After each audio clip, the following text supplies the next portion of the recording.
और मंचासीन सभी वरिष्ठों के चरणों में नमन करते हुए, साथ ही प्रांगण में बैठे हर एक श्रोता, हर एक वक्ता, हर एक इनकलाबी क्रांतिकारी साथी को नमस्कार करते हुए, इंदौर की इस पावन धरा पर गालव ऋषि की तपोभूमि, माता लक्ष्मी की बलिदान भूमि से मैं डॉक्टर आशुतोष आर अपनी चंद पंक्तियों के माध्यम से आपके समक्ष अपनी बात रखने जा रहा हूं।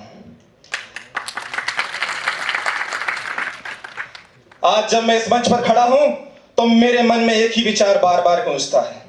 आदिवासी केवल इतिहास का हिस्सा नहीं, आदिवासी भविष्य के निर्माता भी हैं। लेकिन दुख इस बात का है कि जिस समाज ने दुनिया को प्रकृति से प्रेम करना सिखाया, वही समाज अपनी पहचान बचाने की लड़ाई लड़ रहा है। साथियों,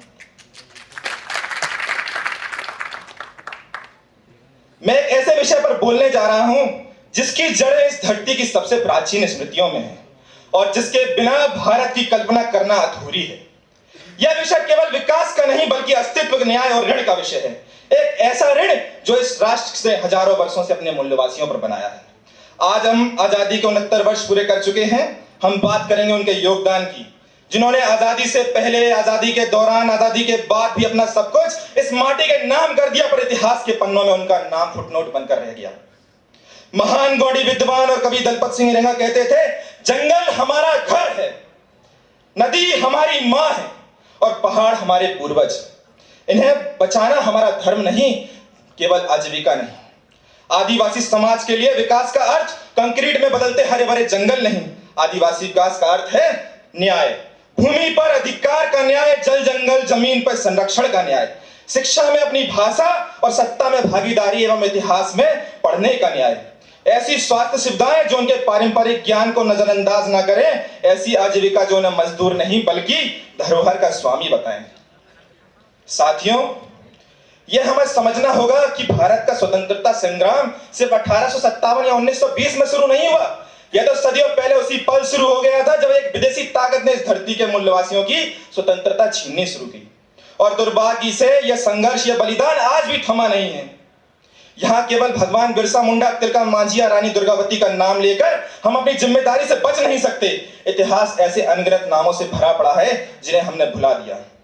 मैं सभी साथियों से एक सवाल करना चाहूंगा, क्या आप जानते हैं 1780 के दशक में छोटा नागपुर के महान नायक तिलका मांझी को पकड़कर घोड़े से बांधकर घसीट दिया गया और फांसी दे दी गई। उनका अपराध क्या था? उनका अपराध सिर्फ इतना था कि उन्होंने आजादी की चिंगारी को हवा देने का काम किया था।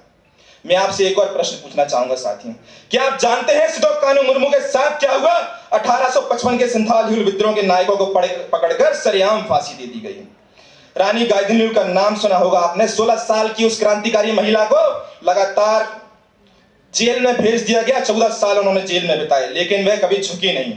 और साथियों, मैं आपके सामने एक ऐसा वाक्य बताने जा रहा हूं जो अभी हाल ही में आपने महसूस किया होगा। मध्य प्रदेश की धरती पर लगा एक आदिवासी युवक दशरथ रावत प्रहलाद मंडावी, जिसे सिर्फ इसलिए प्रताड़ित किया गया, मारा गया और सभ्यता की सबसे निचली हद तक जाकर उस पर पेशाब जैसा मानवीय अत्याचार किया गया, क्योंकि वह एक आदिवासी था। यह कोई 1780-1855 की घटना नहीं, यह अभी हाल ही की घटना है। यह केवल युद्ध का इतिहास नहीं, यह जनसंहार प्रतिशोध का इतिहास है जो सदी दर सदी, दशक दर दशक अलग अलग रूपों में दोहराया जा रहा है। आज 2025 चल रहा है, आजादी के 69 वर्ष बीत चुके हैं, पर सवाल यह है कि 69 वर्षों में हमने आदिवासी समाज के प्रति अपना ऋण चुकाया है? मैं सभी साथियों से पूछना चाहूंगा, क्या हमने अपना ऋण चुकाया है? क्या उन्हें वह सम्मान, अधिकार और न्याय मिल पाया है जिसके वे हकदार हैं? मैं सभी से पूछना चाहता हूं। आज हम बात करेंगे, हाल के वर्षों में प्रधानमंत्री जनमन जैसी योजनाओं ने दूरस्थ आदिवासी बस्तियों में तक पहुंचने का प्रयास बनाया है, पर सवाल यह है कि क्या यह प्रयास पर्याप्त है? क्या यह आदिवासी समाज तक योजनाओं का लाभ पहुंच पा रहा है? जब आदिवासी योजनाओं में जो योजना चल रही है, प्रधानमंत्री जनमन योजना, जब एम्बुलेंस आदिवासी क्षेत्रों में जाती है तो उनसे आधार कार्ड मांगा जाता है, तो आदिवासी डर के कारण अपना आधार कार्ड नहीं देते कि उनके खातों से पैसा निकाल लिया जाएगा। इसका लाभ उन तक पहुंच ही नहीं पा रहा है। साथियों, हमें एक कदम और आगे बढ़ाना होगा।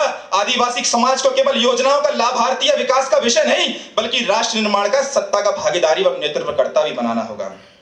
मैं सभी के सामने एक दृश्य पेश करने जा रहा हूं। सोचिए, वह दृश्य सोचिए जब एक आदिवासी युवक या युवती अपने गांव से निकलकर एक बड़े शहर के कॉलेज में पढ़ने आती है।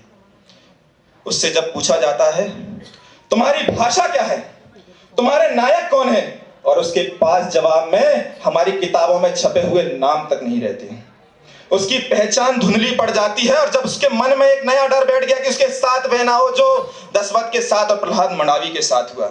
यह अस्तित्व का भय है और चोरी की ही पहचान का दर्द है। सरकारें हमारी जमीनें ले लेती हैं, हमारी नदियां ले लेती हैं, हमारी जमीनें ले लेती हैं।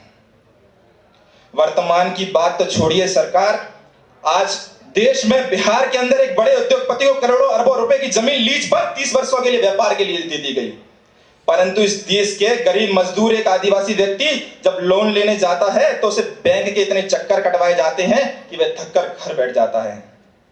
सरकारें उन पर अत्याचार करती हैं। आज आदिवासियों को विकास के नाम पर संधि दौड़ में हमें भारत की उस आत्मा को खो दिया जिसने हमें सिखाया कि पृथ्वी हमारी मां है और हम उसके पुत्र।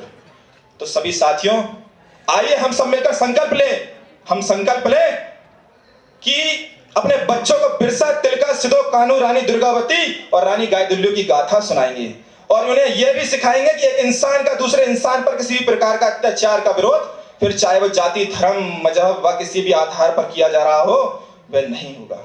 हम संकल्प लें कि विकास की परिभाषा में केवल जीडीपी और सड़कों को नहीं बल्कि संस्कृति के संरक्षण, भाषा के गौरव और मानवीय सम्मान और पर्यावरण की सुरक्षा को भी शामिल करेंगे।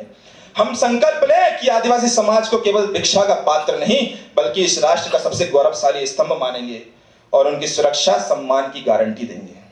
मैं अपनी बात को प्रसिद्ध आदिवासी कवयित्री जसवंतिका करकट्टे की पंक्तियों के साथ समाप्त करता हूं। हम वो लोग हैं जिनकी नसों में दौड़ती है पहाड़ों सी अडिगता। हम वो लोग हैं जिनकी नसों में दौड़ती है पहाड़ों की अडिगता, नदियों का अथक प्रवाह और जंगल का अदम्य साहस। हमें रोकना मत, हमें पहचानो, क्योंकि तुम्हारा भविष्य तुम्हारे अतीत के साथ चलता है और तुम्हारा अतीत हम है साथियों, तुम्हारा अतीत हम है। जय आदिवासी, जय निवासी, जय जोहार, जय भीम साथी।